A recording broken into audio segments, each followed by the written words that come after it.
For centuries, an extraordinary war has raged across the world's oceans, above and below the waves. You could kill hundreds of people with one broadside. These were extremely powerful war machines. Shipbuilders designed bigger and faster vessels to outwit and crush their opponents. That nation that has the most powerful battleship fleet can destroy the enemy's battleship fleet and therefore control the seas. And if you control the seas, you control the world. They carried terrifying weapons. This was going to be the first time that somebody had fired a torpedo in anger since World War II. They needed to get it right. But ships have also liberated and rescued thousands. You could think of Gerda 3 as basically a lifeboat for persons hunted by the Nazis. And inspired men and women to acts of incredible bravery. I will take you there now. To your cannons, to your death. We will sink before surrender. These vessels and their crews have shaped world history. As the commanding officer of a missile-carrying submarine, I was directly responsible for helping to prevent World War III.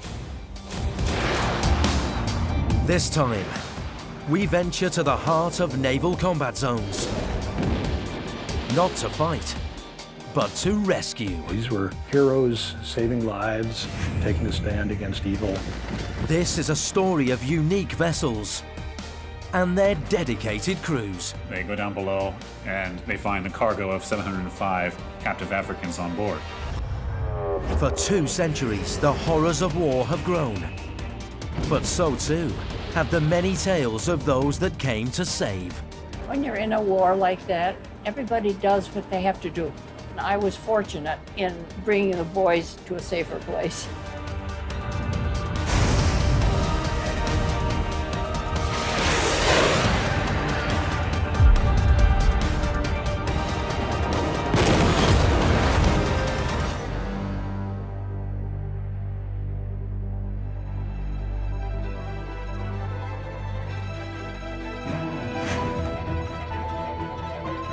From the first great warships to the age of nuclear weapons, our greatest combat ships tell a story, not just of technology, but of human history too. Amidst the skyscrapers of modern Baltimore is just such a vessel. She represents the end of a maritime era, but also the time when warships began to save lives. The USS Constellation.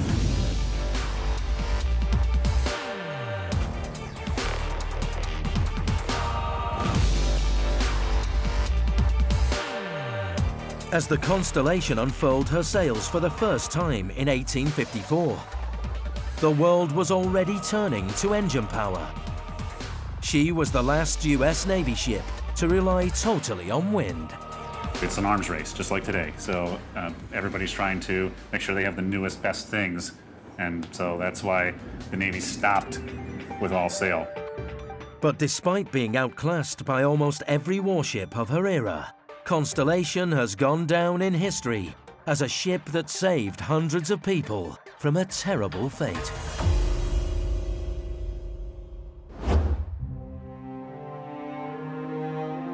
In the early 1800s, the United States was under pressure to put a stop to the vast numbers of African slaves entering the country. Following the lead of Great Britain, the US agreed to abolish the lucrative trade.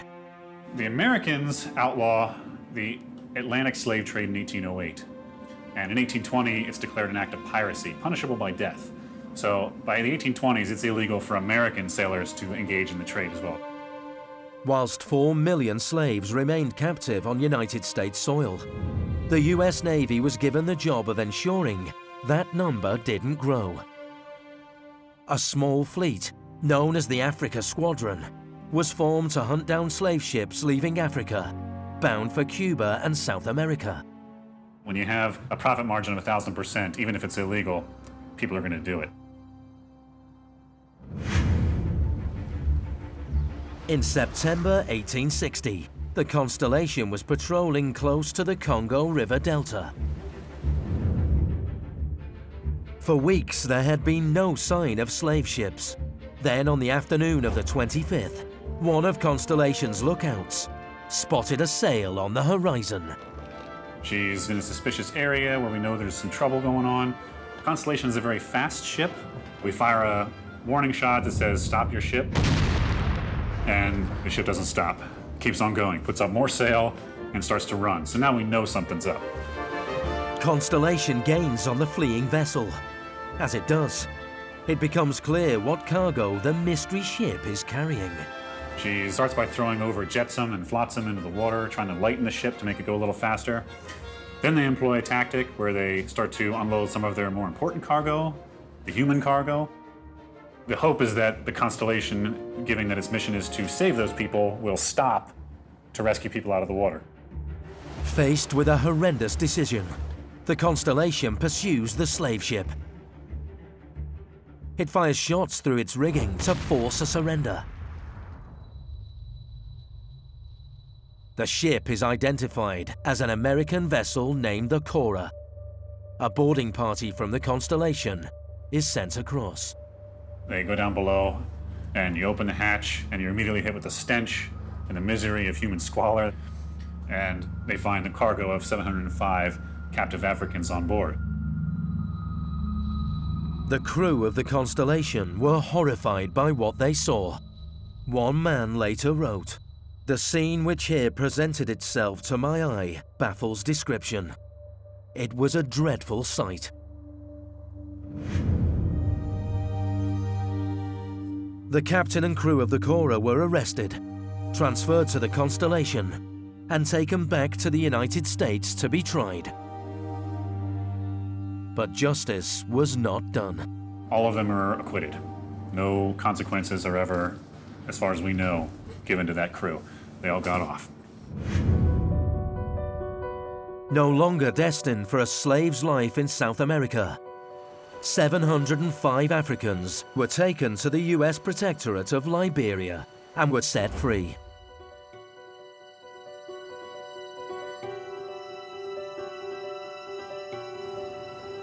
Constellation's rescue of the slaves earned her a moment of glory, and within a few years, the barbaric trade of the slave ships had ceased. More and more, navies would come to rely on rescue ships, not for slaves, but for their own men. The idea was nothing new.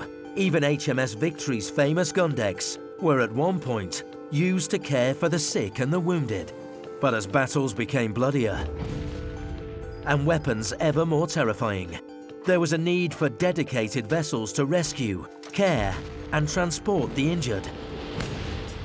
The 20th century was the age of the hospital ship.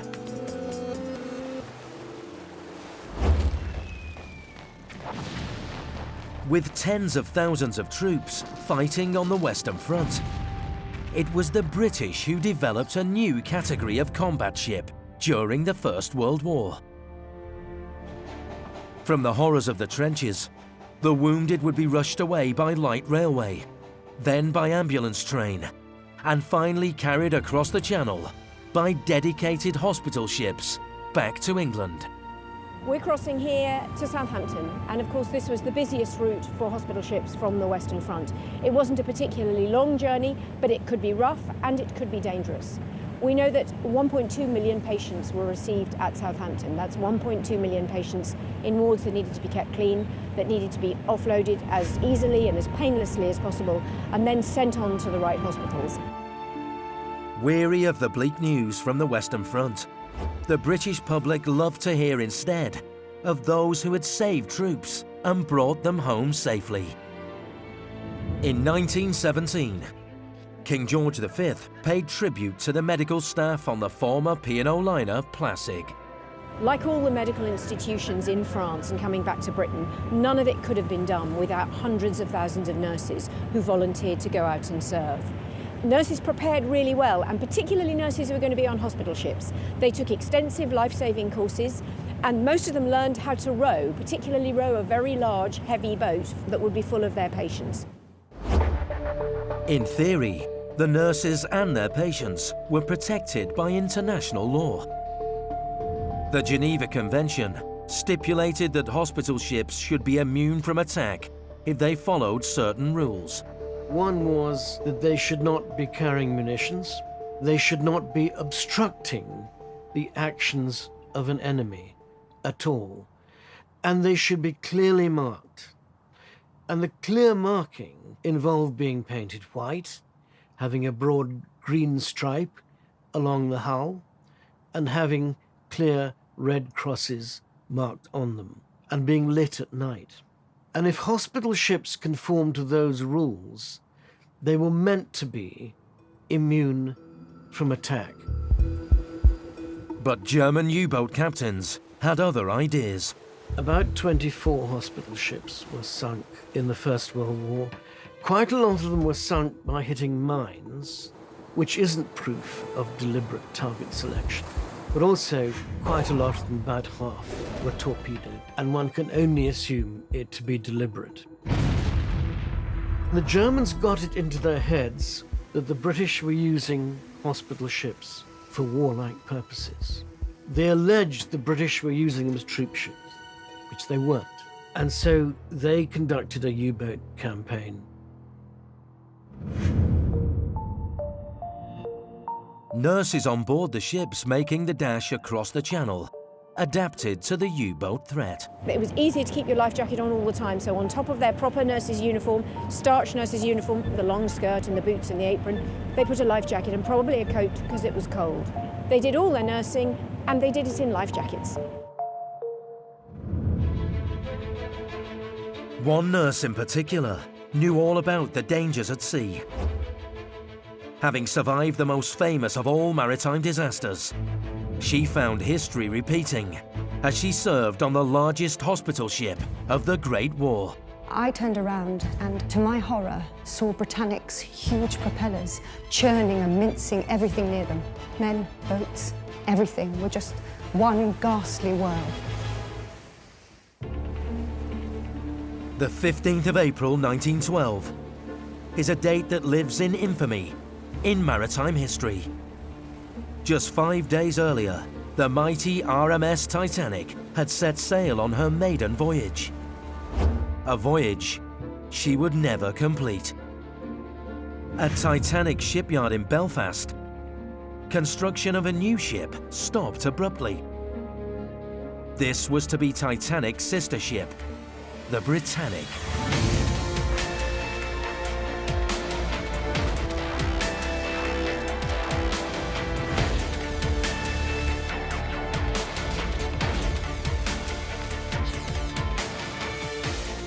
What we're actually looking down us is the slipways of Titanic and Britannic. Britannic was built over on the left-hand side. Britannic's owners, the White Star Line, believed their ship to be as perfect a specimen of man's creative power as it is possible to conceive. The height of this building is the same height as Britannic, from keel to boat deck. How did Britannic get into Belfast Lock? They used 23 tons of oil, grease and soap, and they shoved them in. Empty shells weighing over 23,000 tons. As the shipyard workers used to call it, we built them up and shoved them out.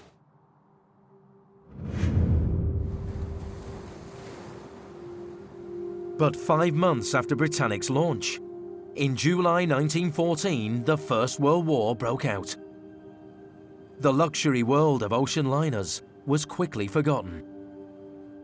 Britannic was abandoned and left unfinished at Harland and Wolff shipyard. But then in April 1915, the Allies attacked Turkey's Gallipoli Peninsula. They hoped it would force the Turks out of the war, but they'd underestimated the vast amount of men and supplies that would be needed in the Eastern Mediterranean. The solution lay in huge pre-war liners. Mauritania and the White Star Line's Olympic became troop ships. But to bring the casualties home, they would need a massive hospital ship. One vessel seemed to fit the bill. The half-finished Britannic. Much of the ship was complete. There is documented evidence of a lot of nice cabins, a lot of very plush dining rooms, all completed and ready for service. Because some of these cabins hadn't been put in, there were large open spaces in the ship, which oddly enough made her ideal as a hospital ship because they gave her much larger wards, much easier to oversee.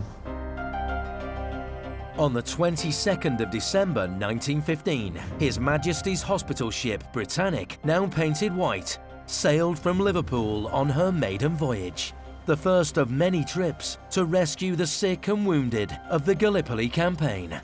Learning the lessons of Titanic, the new ship had twice as many lifeboats.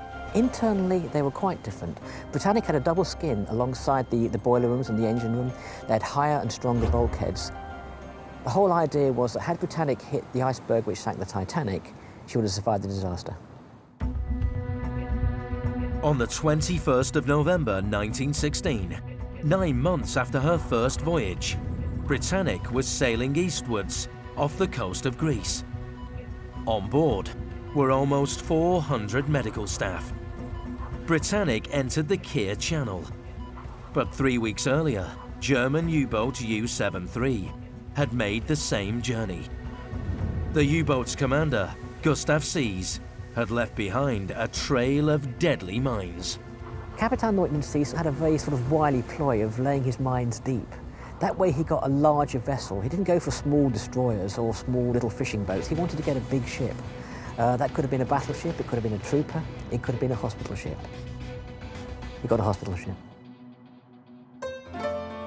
The 21st of November was a typical Sunday morning on board. Up in the lounge, the medical staff were sitting down having their breakfast. Down below, the firemen and the stokers, trimmers, they were all changing their posts. Everything was completely and utterly normal. Then suddenly, 12 minutes past 8, a huge bang on the starboard side, followed by a violent shudder. On board that morning was 28-year-old nurse Violet Jessup. For her, the scenario was painfully familiar.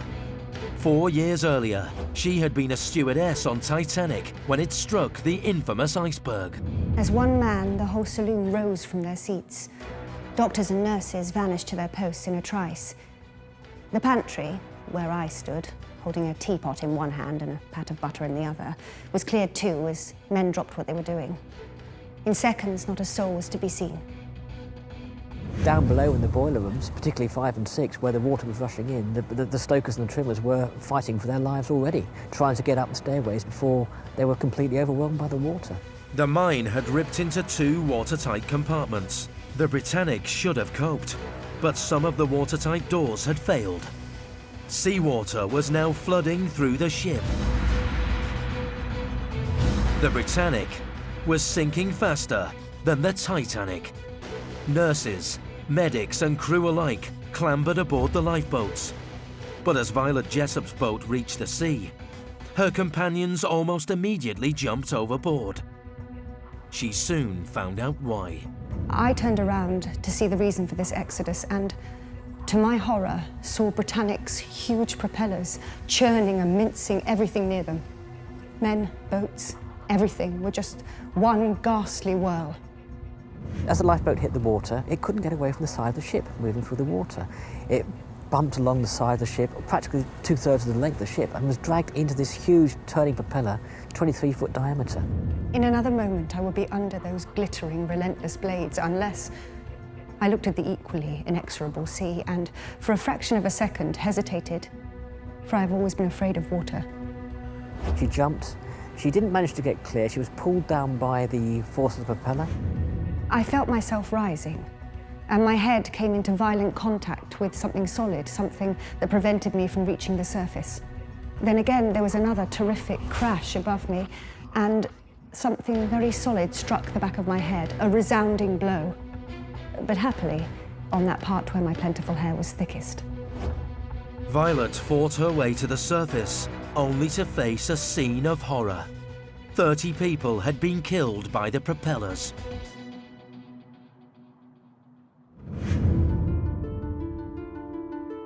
Just after 9 a.m, the Britannic rolled onto its starboard side before plunging bow first to the seabed. the largest ship lost in the First World War, had sunk in just 55 minutes. Violet and the other survivors were rescued by the Royal Navy. The wreck of the Britannic lies 400 feet down, at the bottom of the Keir Channel. And whilst Titanic is breaking up on the Atlantic seabed, her sister ship is in remarkably good condition. If you compare the wreck of the Titanic with the wreck of the Britannic, they are just completely and utterly different. Titanic is in two main sections, where the whole middle third of the ship is gone in fragments on the seabed. Britannic is almost completely intact. The massive propellers that caused such carnage are still in place. Even the captain's bath with its 4 taps is visible. I've been watching that wreck now for something like 20 years. I don't think it's changed in all that time. She is incredibly stable, and I think will be around for a good while yet.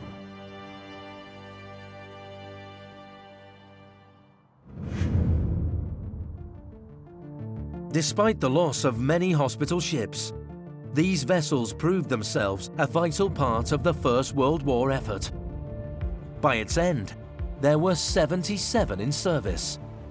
In 1939, war returned, and so too did these important vessels. I think if you took a crew from a First World War hospital ship and put them on a Second World War hospital ship, they'd really recognise everything that they found there. They'd be jealous of the speed, but the spaces are the same. And what both of them would recognise is this unseen threat from submarines.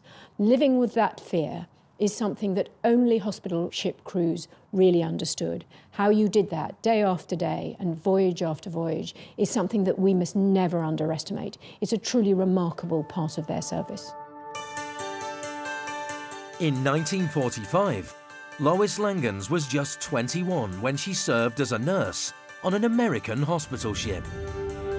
She and her colleagues collected injured soldiers from the ports of Cherbourg and Liverpool, caring for them across the Atlantic to bring them home to the United States. It was toward the end of the war, so they were all through going back into battle. And when they finally got on board a hospital ship, it was like a real, take a big breath, I'm off the land, I'm headed home. 20 years on from the First World War, there was now greater awareness of injuries both seen and unseen. For us nurses, part of it was trying to understand. Some of the boys didn't want to talk about anything. Some wanted to talk and get it off their mind. And our aim was to do the best we could to keep them mobile, interested in going home and not going back over all of the bad experiences. It really made you feel that you needed to pay attention to these kids and they needed help. It was a time, a period in my life that's very special. When you're in a war like that, everybody does what they have to do. You don't sit home and wonder, you do it. I was fortunate in bringing the boys to a safer place.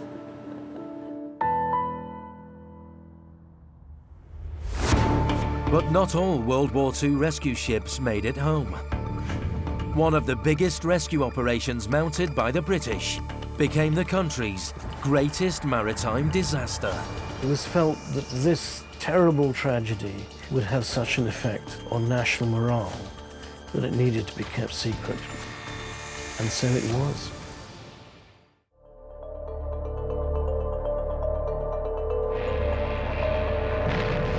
Amongst the horrors of World War II, there are many stories of bravery and heroism. Few, though, are as famous as the miracle of Dunkirk. The mass evacuation of British and French troops, whilst under attack from the Germans in 1940, has entered folklore. By contrast, a few weeks later, another evacuation took place from the French coast. But it's rarely spoken of. And yet, it led to the greatest maritime loss of life the world had ever known. Despite Dunkirk, 150,000 British troops and civilians were still trapped in France. They were told to make their way to a string of ports from Cherbourg in the north to Saint-Jean-de-Luz in the south. Meanwhile, the British assembled another armada of rescue ships. They prepared for Operation Ariel. Waiting to be saved was 26-year-old Royal Engineer Walter Hurst. His unit had been building an airfield near Nantes. My grandfather volunteered because he wanted to go back to France to finish the job that his father had begun in World War I. And all of a sudden, he's now being basically chased out of France. In June, they started to realise there was something going on. The RAF ground crew suddenly disappeared. They'd left by trucks. There was no communication between the different elements of the British forces, and it was a real shock. Walter and thousands of other troops made their way by truck to the port of Saint-Nazaire. They arrived on June 16, 1940. When the company, my grandfather's company, arrived in Saint-Nazaire, they discovered that there was tens of thousands of troops waiting for embarkation. So they waited overnight in gangways. There wasn't any accommodation, they just slept rough. And there was a very heavy air raid that night by the Germans. And that was their first sense of panic, first sense that there was something going wrong with the entire operation. Waiting offshore were about 30 rescue ships. One of them was a former luxury liner, which had been turned into a troop ship, the HMT Lancastria.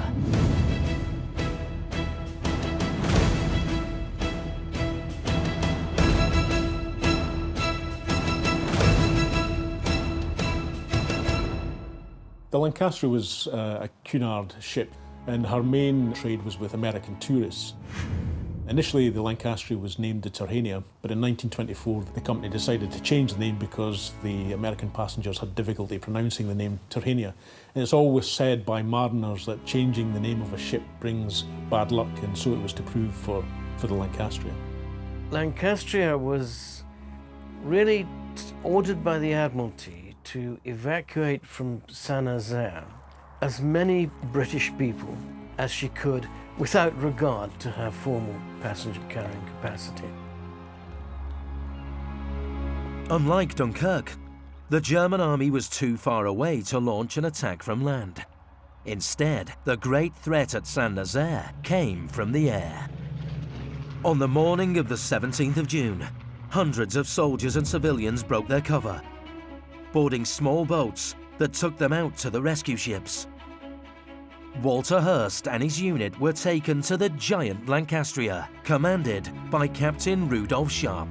And when she arrived, the French pilot came out and addressed the captain, Captain Sharp, and said, do you realise, sir, you're putting your neck in the noose by being here?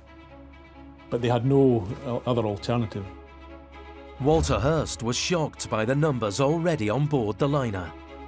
My grandfather's best friend happened to see the chief purser, and he stopped him. He says, you're looking really worried. He says, well, you would be really worried. With upwards of 6,000, probably 7,000 or 8,000 aboard, we don't have enough life-saving equipment for them if something goes wrong.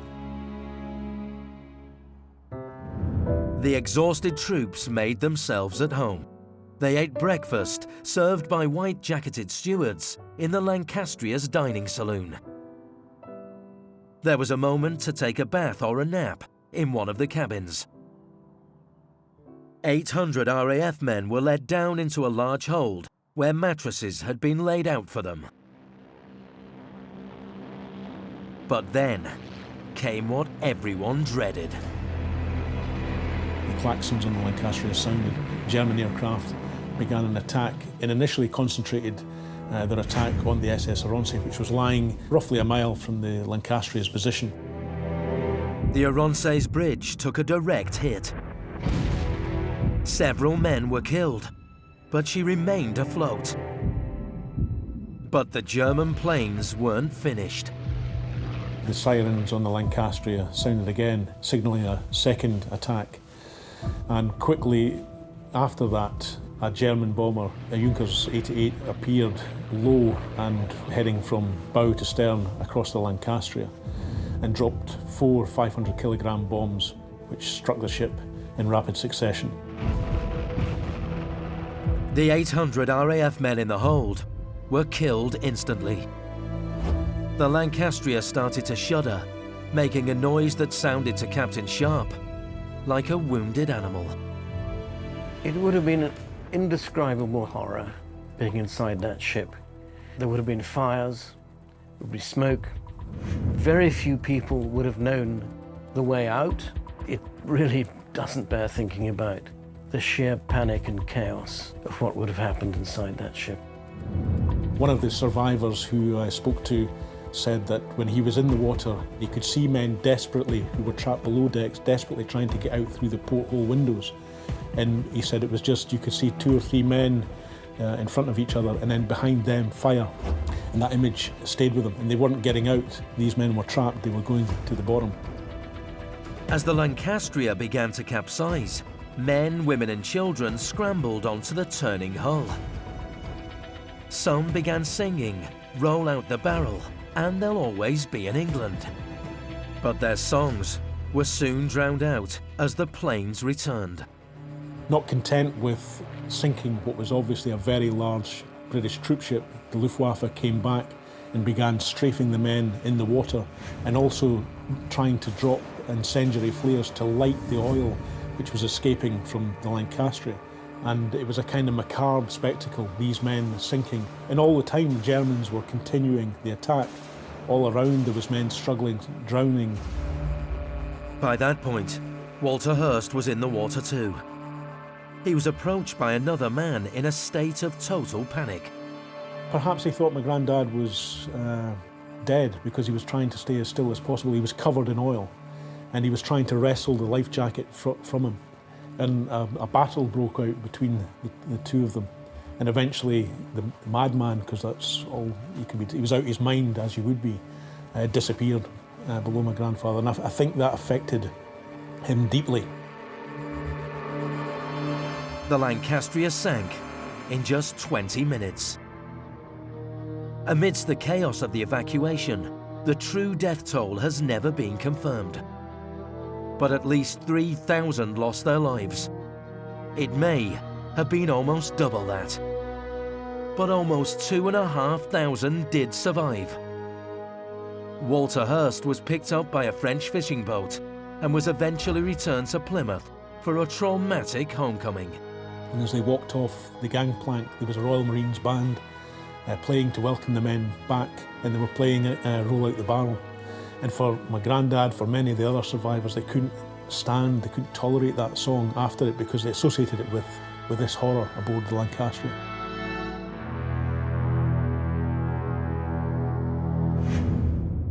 The liner that started life as a vessel for rich American holidaymakers ended it with an unenviable record. The largest single loss of life in British maritime history. Back home, Prime Minister Winston Churchill turned to damage limitation. He knew news of the disaster would have a devastating effect on the British public. Walter Hurst and his fellow survivors were forbidden to speak of it. The country was on a kind of strange sort of high after Dunkirk, after we'd got the main British Army back. And it was felt that this terrible tragedy would have such an effect on national morale that it needed to be kept secret. And so it was. The sinking of the rescue ship Lancastria is still rarely spoken of in Britain. But in Saint-Nazaire, there is a simple seafront memorial. For the survivors, one of the hardest aspects was everyone talks about the Titanic, everyone talks about the Lusitania, yet the Lancastria claimed more lives than those 2 disasters combined. And that's hurtful. I mean, they felt that the sacrifice that their colleagues had made was not acknowledged. It was forgotten, and it was almost like an embarrassment to them. Amidst the great losses of the Second World War, there were rescues that worked. Many because they went unnoticed. One small ship, a civilian crew, and a determination to save others. These were heroes saving lives. These are people who should never be forgotten.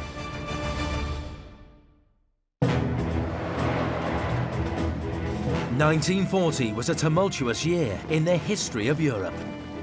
In just 3 months, the German army swept through Holland, Belgium, Luxembourg and France.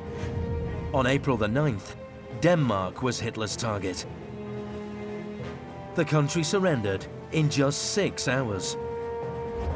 But whilst resisting the German army was futile, Denmark took a firm stand against one of Hitler's key operations. They insisted, we're going to keep your religious persecution out. We're not going to have your war against the Jews enter Danish soil. The country was operating as a German protectorate, but still able to exert influence when attention turned to Denmark's 8,000 Jews. And so, for a period of years, they were able to keep their Jewish population safe while Jews in every other occupied country were being rounded up.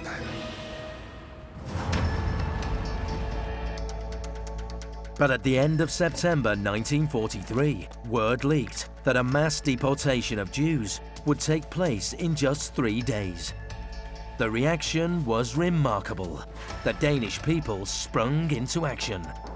Within that 72-hour period, pretty much the entire Jewish population of Denmark was not just warned, but sheltered, given temporary hiding.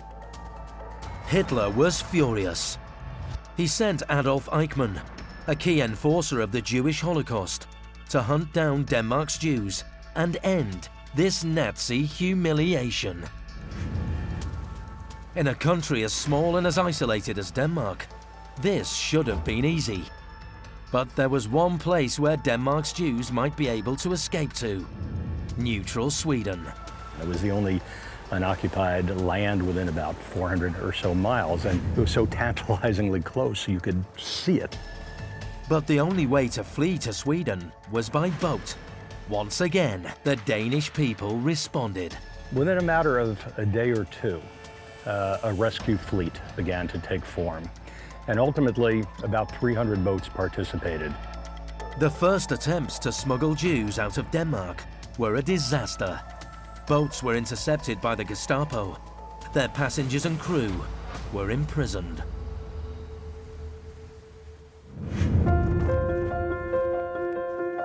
But one young woman believed she could make a difference. Henny Sinding was just 19 in 1943. There are no known photos of her.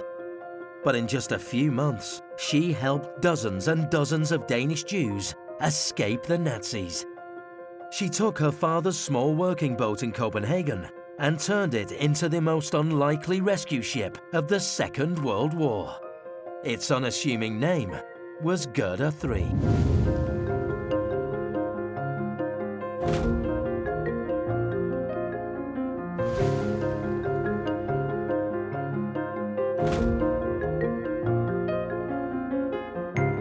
Henny Sinding's father used Gerda 3 to carry supplies to a lighthouse. But for 3 years, she'd also been used to smuggle resistance fighters in and out of Denmark.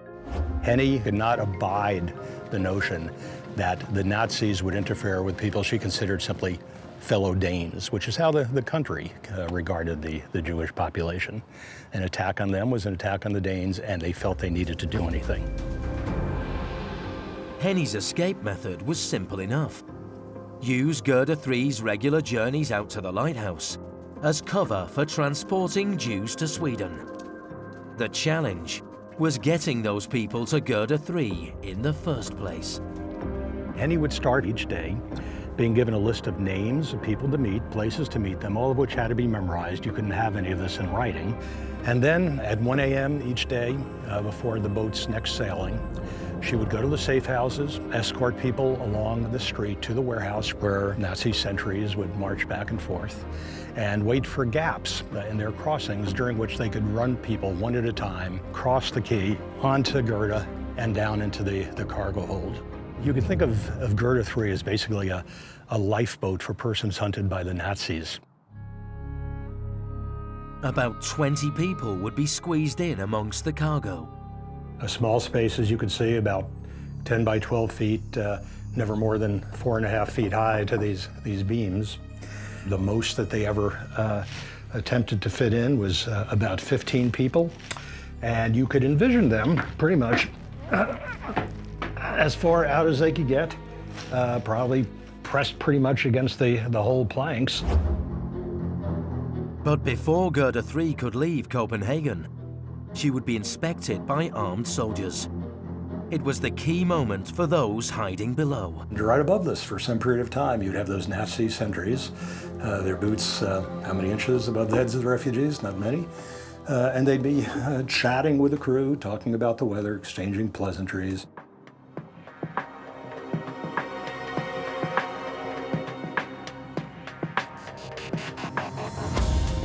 It must have been a tremendous relief when the engine was turned on. If you're sitting next to it or near it as we are now, you hear kind of a pop, pop, pop, pop, pop, almost more like a rapid heartbeat than the drone of a diesel. And you can just imagine how every one of those pops, to them would be just signify another foot or 2 feet perhaps further from the Nazis, closer to salvation on the Swedish shore. The autumn seas were often rough. Conditions were grim. You think of the people over the course of the war who were sitting in this space or along this plank or the planks over there, braced against the movement of the boat. And here they would be in the darkness. No ports, no overhead lights. This was never envisioned to be a place where people would travel. Despite German patrols and hostile weather, it's believed that in the last months of 1943, Henny Sinding and Gerda's crew carried 300 Jews to safety. They were incredibly brave people, and they had this great moral compass. And as a whole, it was phenomenally successful. About 94% of Denmark's Jewish population was brought to safety. By latest best count, 7,742 Jews, another 686 loved ones of other religions. There was just no parallel to that anywhere else in the occupied world. Today, Gerda 3 can be found across the Atlantic, owned by the New York Museum of Jewish Heritage. A tribute to the brave men and women who helped so many Danish Jews escape the Nazis. These were heroes saving lives, taking a stand against evil. And you look around here and, you could feel the presence of the refugees and the people who were being rescued. But as you sit here and you go in the pilot house and you look around the engine room, there's also the presence of the 4-man crew, of Henny Sinding. These are people who should never be forgotten. And it's a great honor to preserve this vessel, to preserve their stories.